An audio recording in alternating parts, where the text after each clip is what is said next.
Bener nggak sih menyusui itu bisa menjadi KB alami? Nah, ini adalah mitos atau fakta.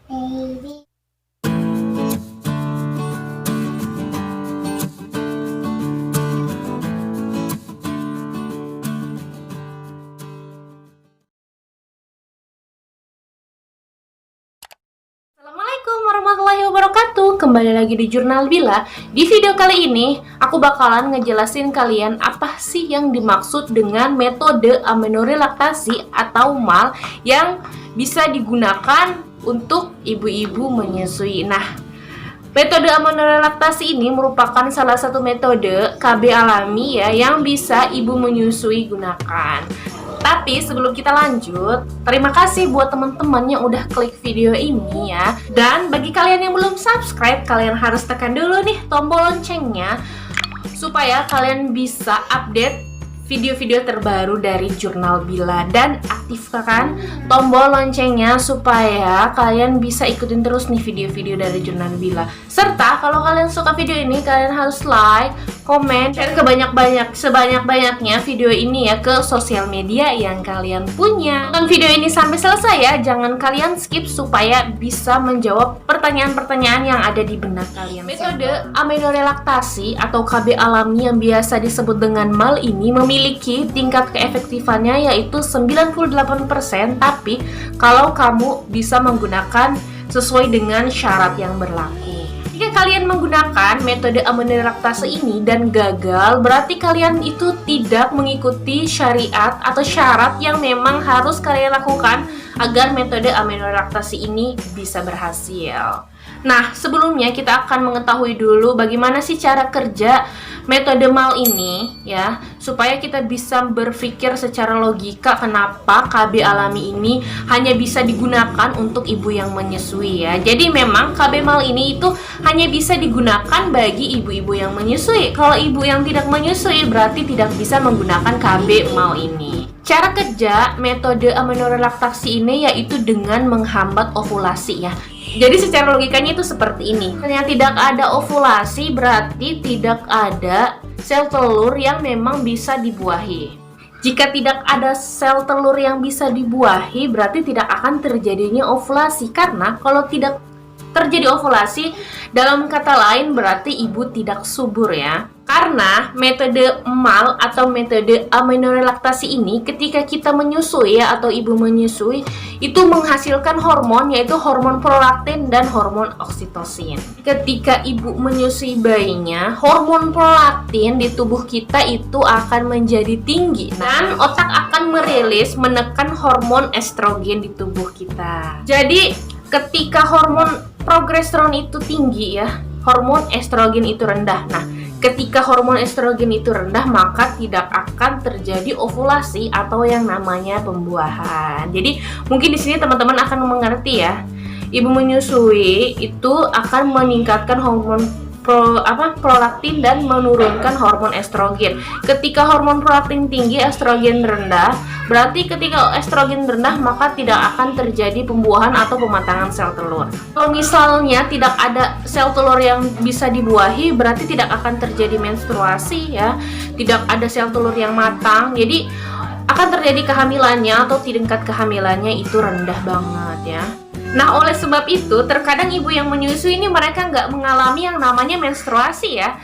Karena nggak mengalami menstruasi, makanya itu disebut dengan metode amenorelaktasi. Mungkin sampai di sini teman-teman paham ya, apa itu yang dimaksud dengan metode amenorelaktasi atau MAL ya, KB alami untuk ibu menyusui. Lalu apa aja nih syarat dan ketentuan supaya metode amenorelaktasi itu bisa berjalan lancar dan bisa 98% menunda kehamilan? Syarat dan ketentuan yang pertama adalah ibu belum mengalami menstruasi selepas masa nifas. Jadi kalau 40 hari nih ya, biasanya orang-orang sebut masa nifas, ibu belum menstruasi, nah itu ibu bisa menggunakan KB amenorelaktasi ini. Tapi kalau selepas ibu 40 hari ini sudah keluar bercak-bercak ya, atau flek-flek selama 2 hari walaupun sedikit-dikit, nah itu bisa dibilang adalah darah menstruasi atau darah haid. Karena logikanya itu seperti ini ya, kalau ibu sudah menstruasi berarti ibu sudah kembali subur. Nah, Kalau ibu dalam masa subur berarti hormon estrogennya itu meninggi ya, dan bisa menyebabkan kegagalan kalau kalian menggunakan metode amenorelaktasi ini.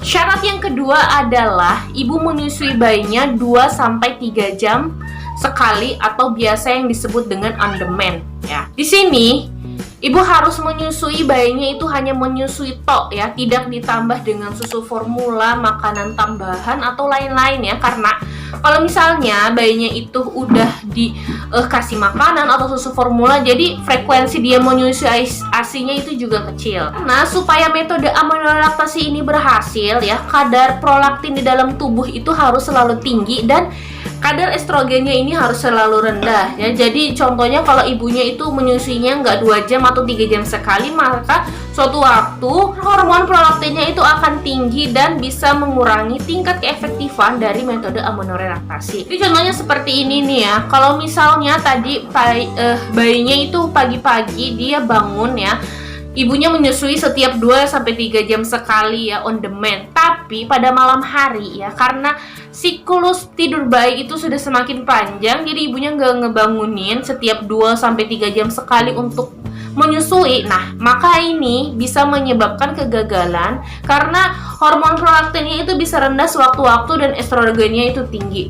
Jadi kalau misalkan bayi kalian itu tidur ya, bisalah usahakan bangunin. Kalau nggak tega juga bisalah kalian pumping ya, pompa supaya kadarnya prolaktinnya itu tetap tinggi. Atau ini juga bisa nih buat ibu-ibu ya yang kerja kan, jadi kalian tidak bisa menyusui bayinya itu 2-3 jam sekali. Nah, ini kalian juga tidak bisa menggunakan KB amenorelaksasi. Adalah ini masih berhubungan dengan yang tadi ya, yang kedua, yaitu usia bayi kurang dari 6 bulan. Nah, kenapa? Karena di Indonesia, bahkan di luar negeri ya, di seluruh dunia itu biasanya kalau bayi itu udah usianya lewat dari 6 bulan ya, ini akan ditambah dengan MAPASI atau makanan pendamping ASI ya. Jadi kalau misalnya bayinya itu udah makan ya, bisa mengurangi produksi atau bisa mengurangi jam menyusuinya si anak itu. Memang bisa juga sih, biasanya ada anak-anak bayi yang biarpun mereka makan tapi mereka masih minum ASI ya. Tapi memang setelah bayi usianya itu lebih dari 6 bulan ya, mereka sudah aktif, makannya udah bisa.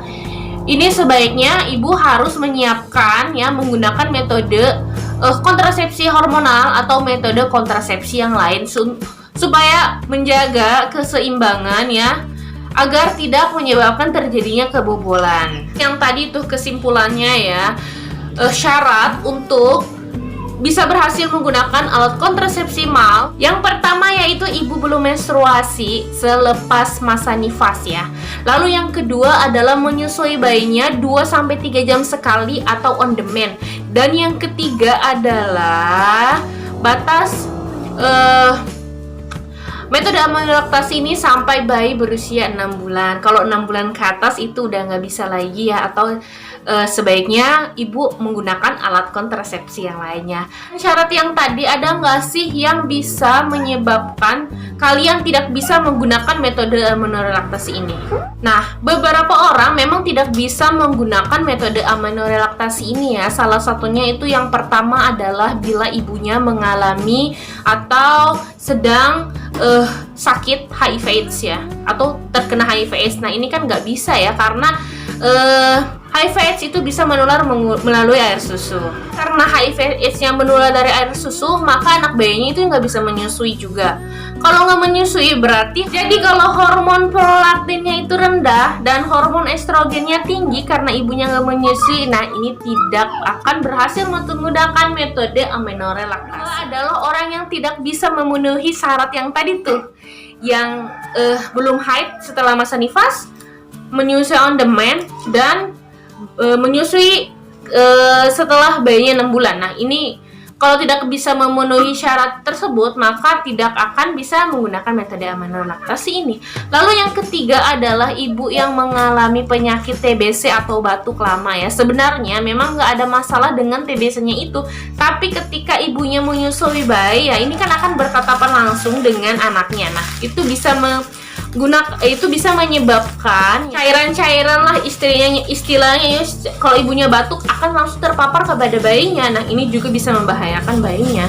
Bagi ibu-ibu yang mengalami penyakit TBC atau batuk lama, itu tidak disarankan untuk menggunakan metode amenorelaktasi ini. Jadi seperti itu ya, metode amenorelaktasi ini sebenarnya gampang-gampang susah, karena kalau misalnya kita nggak bisa memenuhi syarat yang tadi ya, contohnya seperti ibunya itu jarang di rumah, atau memang kerja, atau memang mempunyai penyakit-penyakit yang lain yang tadi itu, ini bisa menyebabkan kegagalan yang tinggi dan akan mengakibatkan kehamilan nih. Jadi kalau memang bayi kalian masih kecil ya, usahakanlah kalian menggunakan alat kontrasepsi ya, supaya bisa menjaga jarak antara anak satu dan anak yang lain ya. Kalau orang tua-tua dulu bilang itu supaya anak yang satu ini bisa mendapatkan kasih sayang yang banyak gitu ya, yang besar sebelum adanya itu lahir ya. Jadi tapi sebenarnya itu cuma istilah-istilah aja ya dari orang tua, itu tergantung gimana kita sebagai orang tua. Nah, mungkin penjelasannya itu seperti itu aja ya, simple.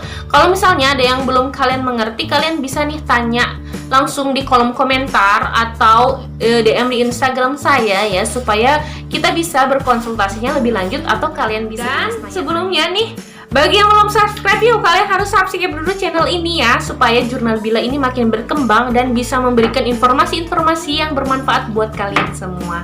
Terima kasih, sampai ketemu lagi di video-video Jurnal Bila yang selanjutnya. Jangan lupa kalian share ya, dan sampai ketemu lagi di lain waktu. Assalamualaikum.